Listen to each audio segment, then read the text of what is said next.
बहुत शुक्रिया आपका। देखिए जी, आज मुझे बुलाया गया था तो मुझे एक क्वेश्चनर दिया है, 10 सवालों पे मबनी है। मुझे शेयर करने में कोई प्रॉब्लम नहीं थी आप लोगों से, लेकिन क्योंकि एक बड़ा इम्पॉर्टेंट मर्डर केस है, एक हमारा दोस्त भाई अरशद शरीफ प्लान साजिश के तहत मर्डर हुआ है, तो उस कॉन्फिडेंशियली को रखते हुए उनके काम को मैं वो शेयर नहीं कर रहा। नंबर 2 ये कि पाकिस्तान सो रहा था जब तक मैंने प्रेस कॉन्फ्रेंस नहीं की थी। 4 बातें मैंने उसमें कही थी और वो अल्लाह का शुक्र है कि FIA ने भी उसको इंडोर्स किया कि वो 100% करेक्ट मेरी इन्फॉर्मेशन थी। उसमें एक चीज़ ये थी कि ये साजिशी कत्ल है, उसमें अब कोई दो राय नहीं है। दूसरी चीज़ ये कि वो क्लोज़ रेंज से मारा गया है, अल्लाह उसको जन्नत नसीब करे। वो क्लोज़ रेंज से ही उसकी शहादत हुई है। नंबर 3 ये कि उसका iPad और उसका फ़ोन नहीं मिला, मैंने उसको कहा था नहीं मिलेगा, वो नहीं मिला। और नंबर 4 ये कि साजिशी अनासर और इस कत्ल की मनसूबाबंदी पाकिस्तान से हुई है। ये 4 चीज़ें 100% क्लियर हैं। वो आप उनसे भी मौक़िफ़ ले सकते हैं। ये मैं ज़रूर मुतमईन हूँ कि ये बड़ी तगड़ी टीम है, और क्योंकि अरशद शरीफ साहब एक ऐसी शख्सियत थे जिनके लिए लोग दिल से आगे बढ़ रहे हैं, तो ये क्रेडिट मैं ज़रूर दूंगा इस फैक्ट फाइंडिंग कमेटी को कि इन्होंने जो अभी तक काम किया है या जो नज़र आया है, जब मुझे बातों में समझ में आया है, वो काफ़ी ज़बरदस्त काम कर रहे हैं। और उम्मीद अल्लाह से ये है कि मंतकी अंजाम तक उन मुजरिमों को पकड़वाएँ जो पाकिस्तान में गिरफ्त से बाहर हैं या निकल जाते हैं हमेशा की तरह। आइडिया और प्लान और कोशिश और ख्वाहिश और दुआ यही है कि उन बड़े लोगों तक हाथ पहुँचे जो इसमें एक्चुअली इन्वॉल्व है। छोटे मोटों में तो चीज़ होती है। मेरी तरफ से कोई शवाहिद या कोई एविडेंस आज प्रोवाइड नहीं किया गया है, वो अगली बारी के लिए रख दिया गया है। और क्या कहते हैं, जो ओवरऑल डिस्कशन थी, जो एक्सचेंज थी, जो चीज़ें थी, वो फैक्ट फाइंडिंग कमेटी ने भी शेयर की और मैंने भी उनसे शेयर किया। अच्छा साहब, ये बता दें एक अहम जो पॉइंट है, आपने लिखा है कि इस कत्ल की साजिश करने वाले पाकिस्तान में हैं और पाकिस्तान से साजिश हुई। यकीनन इंक्वायरी कमेटी ने ये भी आपसे पूछा होगा कि वो कौन लोग हैं।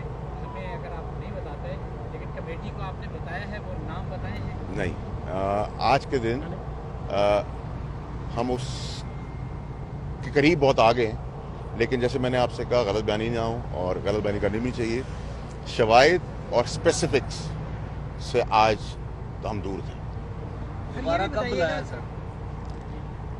मुझे उन्होंने कहा वो इन्फॉर्म कर दें। अच्छा सर, ये भी बताइएगा कि नवाज शरीफ पर इल्ज़ाम लगाए जा रहे हैं। एक लंदन में बैठा शख्स जो है वो कह रहे हैं, इल्ज़ाम लगा रहे हैं कि नवाज शरीफ इस कत्ल में मुलव्वस है। आप क्या कहते हैं?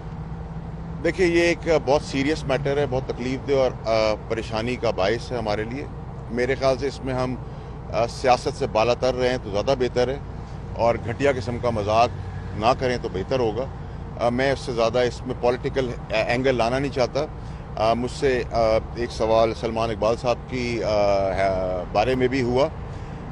मैंने उनको बड़ा कैटेगोरिकली, बड़ी क्लैरिटी से बताया है कि सलमान इकबाल को मैं एज ओनर और एज अ दोस्त भी जानता हूँ, बाप को भी जानता हूँ, घर को भी जानता हूँ। सलमान इकबाल का मेरे हिसाब से कहीं कोई ताना बाना कत्ल के अंदर या साजिश के अंदर बिल्कुल नहीं है। अच्छा, इसमें एक चीज़ ये बताइएगा। और मेरा सलमान साहब को रिक्वेस्ट होगी, मैं उनको आज फ़ोन भी करूंगा कि वो पाकिस्तान ज़रूर आएँ और यहाँ आके इसका ट्रायल रन करें, क्योंकि वो हेल्प करेंगे। उनकी एब्सेंस में पाकिस्तान के अंदर ये भी दस्तूर और हिस्ट्री रही है, फिर कहीं और एंगल चला जाता है। कोई जो शवाहिद आपके पास इस कमेटी के ऊपर तहफ़्ज़ात का इज़हार कर दिया है, बगैर पेशी के पेश भी नहीं हुई, इस पर आप?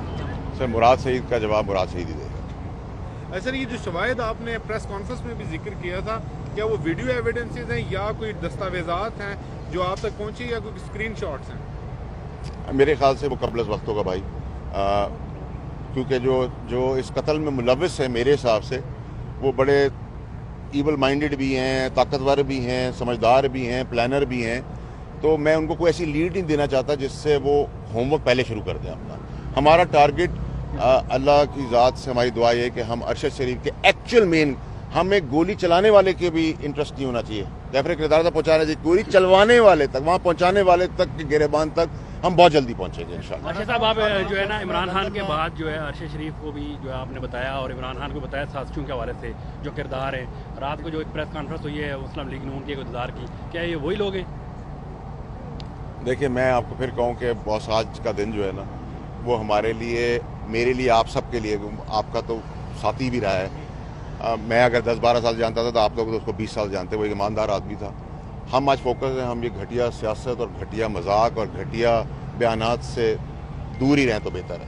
सर, आप अर्शद शरीफ के घर गए हैं, उनकी वालिदा से तो बात की कि उन्होंने कहा है कि जब मुझे पता है कि इनको लिया आपने कोई उनसे मुलाकात? देखिए, मैं भी अरशद शरीफ साहब की वालदा का बेटा जैसा हूँ और मैं उस माँ की तकलीफ़ ना कम कर सकता हूँ ना उस पर कोई रिप्लेसमेंट कर सकता हूँ अरशद साहब का। उनको ये ज़रूर पता होगा कि मेरी अरशद साहब से बहुत प्यार की और बहुत अच्छी दोस्ती थी और भरोसा इतना था कि यहाँ से जाने तक और जाने से आगे पहुँचने तक मैं राब्ते में रहा। मेरे साथ बहुत सारी बातें हुई, बहुत सारी चीज़ें हुई और शायद अल्लाह ने मुझे इस काम के लिए शायद चुना था कि मैंने उस दिन जुर्रत की। उसको बहुत सारे एंगल दिए गए उस प्रेस कॉन्फ्रेंस को, और हवा के ख़िलाफ़ खड़ा होना बड़ा मुश्किल काम है दुनिया में कहीं भी।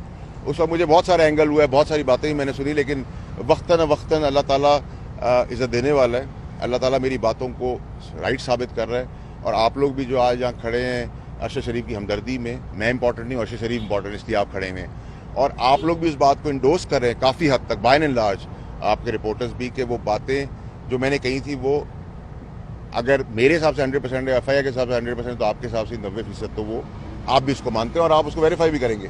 फैसल वाडा साहब, मुल्क के जो हालात हैं जो चल रहे हैं, एक जानिब डरने और इस तरह की सियासत हो रही है, दूसरी तरफ मुल्क में आम तरीन तैनाती भी होने जा रही है, तो मुल्क किस तरफ जा रहा है? देखिए जी, ये जो